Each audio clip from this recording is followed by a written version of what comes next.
This is Cocoa Bean with her 2013 twin ram lambs.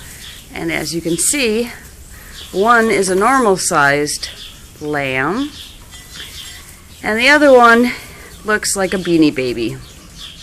But he's hanging on. He did escape for the second time this morning through a corner of that door and was outside in the rain, in the cold rain, for probably an hour and a half.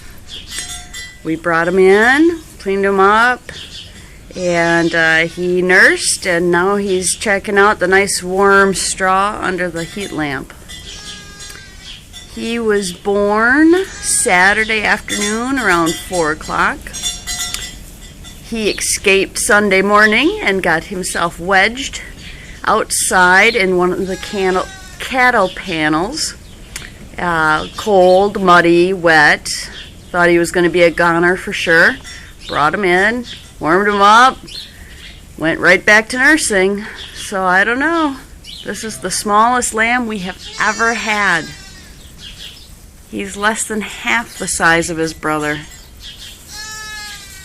who is very alert. The older brother is a dark Morit, which is like a dark chocolate color, while our little escape artist is black with a little cap of white on the top of his head. And Cocoa Bean is the mom. As you can see, I've started to remove some of her wool. I have not finished because of dealing with making sure the little guy gets to eat on a regular basis. When Cocoa Bean was born, she was the same color as her brown twin there on the right. And as she grew, by the time she was 1 year of age, her then brown wool had turned a creamy mocha.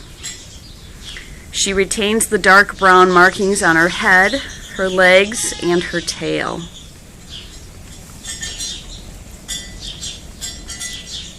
These are Shetland sheep, owned at R&B Acres, LLC in Oregon, Wisconsin.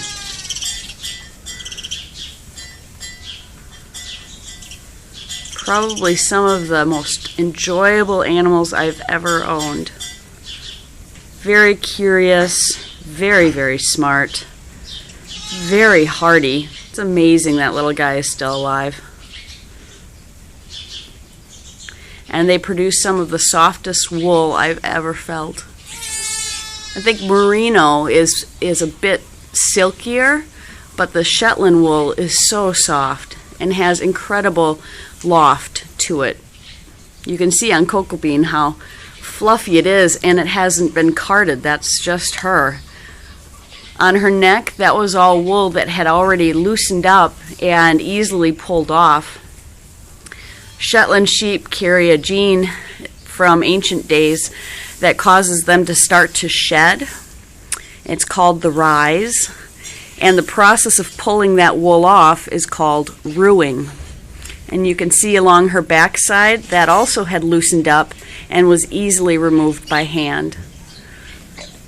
Although I did have to clear more on her haunches with the shears, just because the wool that had not loosened up yet was so long. It was actually draping the udder from view, and so our little escape artist over there was having difficulty finding the udder.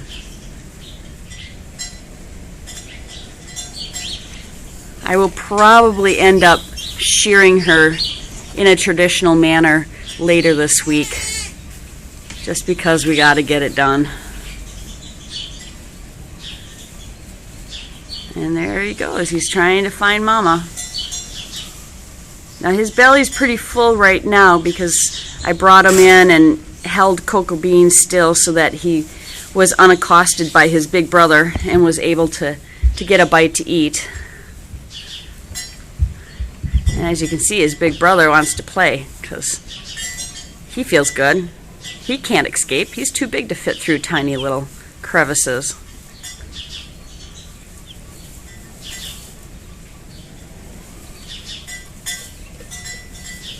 We do farm tours here at R&B Acres. The Shetland sheep make a great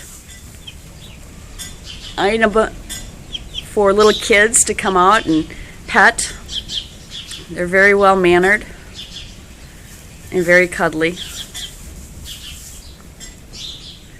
Over here we have Max making the bell noise. He would be the father of those two babies, and he's eating his breakfast. He's tied up because all of these beautiful babies that are on the ground right now, he has taken his job as father and chief security officer a little too well. So my daughter and I got sick of trying to keep an eye on him so he wouldn't sneak up behind us. Although he's really quite well mannered normally. That's all for today.